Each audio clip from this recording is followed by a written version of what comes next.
सातवां अध्याय। वेद पाठ करते हुए शुक के मधुर स्वर को रत्न जनित सिंहासन पर विराजमान होकर सुनने वाली, नील कमल के समान श्याम वर्ण शरीर से सुशोभित होने वाली, कमल के पर चरण रखने वाली तथा अर्धचंद्र को मस्तक पर धारण करने वाली, कहार पुष्पों की माला को धारण करके वीणा बजाने वाली, कसी चोली से सुशोभित वक्ष वाली, कमर में लाल रंग की साड़ी, हाथ में शंख पात्र धारण करने वाली, मधु के हल्के नशे के कारण दमकते बदन वाली, बिंदी से दीप्यमान मस्तक वाली मातंगी देवी का मैं ध्यान करता हूँ, अर्थात देवी के स्वरूप को प्रणाम निवेदन करता हूँ। ओम महर्षि ने कहा, शुंभ की आज्ञा अनुसार चंडर मुंड चतुरंगिनी सेना तथा विविध हथियारों से सुसज्जित होकर देवी से युद्ध करने के लिए चल दिए।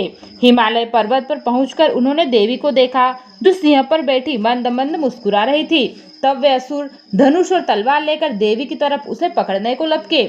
उन शत्रुओं को इस प्रकार अपनी ओर बढ़ते देख अंबिका ने क्रोध किया तो भगवती का मुख श्याम वर्ण हो गया। उनकी टेढ़ी बोहें और माथे की सिकुड़न से तत्क्षण ही उसमें से तलवार और पाश लिए, चीते का चर्म धारण किए, नर मुंडों की माला पहने, विचित्र खड़ग धारण किए, भयानक सूखे हड्डियों की ढांचा मात्रा और अति लंबे शरीर वाली, जीभ को मुख से बाहर लपलपाते हुए अंदर की ओर धसी भयंकर लाल लाल आंखों वाली विकराल मुखी काली देवी प्रकट हुई। उनके भयंकर शब्द से दसों दिशाएं गूंज उठी। वह देवी असुरों की सेना पर टूट पड़ी और असुरों का भक्षण करने लगी।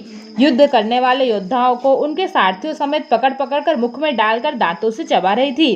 किसी को केसों से पकड़कर, किसी की गर्दन दबाकर, किसी को पांव से कुचलकर, किसी को छाती से धक्का देकर मार दिया। उन दैत्यों के द्वारा फेंके गए अस्त्र और महाअस्त्रों को अपने मुख से पकड़कर दांतों से चबाकर चूर्ण कर डालती थी।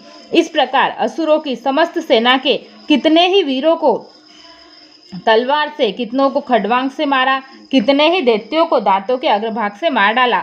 देवी के द्वारा क्षण मात्र में ही आसुरी सेना का विनाश होते देख चंड शीघ्रता से उस अति भयंकर नेत्र वाली काली देवी के सम्मुख आया और उसने महाभयंकर बाणों की वर्षा करके और मुंड ने हजारों चक्र फेंककर भयंकर नेत्रों वाली देवी को ढक दिया। काली देवी के मुख में प्रवेश करते हुए वे चक्र इस प्रकार सुशोभित हो रहे थे, मानो बादलों में सूर्य के बहुत से तारा मंडल प्रवेश कर रहे हो। तदंतर अत्यधिक क्रोध पूर्वक हो भयंकर गर्जना करते हुए काली देवी ने विकट अट्टहास किया। उनका मुख देखा नहीं जाता था, मुख में दांतों की अति उज्जवल पंक्ति दिखाई पड़ती थी। फिर देवी उठकर हम शब्द का उच्चारण करती हुई तलवार लेकर महादैत्य चंड के पीछे दौड़ी और उसके केस पकड़कर खड़ग से सिर काट दिया।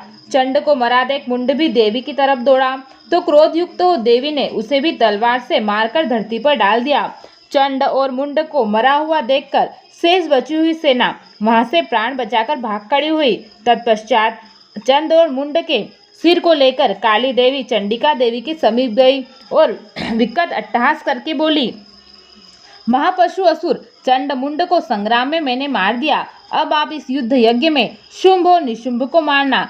कल्याणकारिणी देवी ने मधुर शब्दों में काली देवी से कहा, हे देवी, तुम चंड और मुंड दोनों महाअसुरों को मारकर मेरे समीप लाई हो। इस कारण तुम इस संसार में चामुंडा देवी नाम से विख्यात हो जाओगी। श्री मार्कंडेय पुराण के देवी महात्म्य में चंड मुंड वध नामक 7वां अध्याय संपूर्ण हुआ।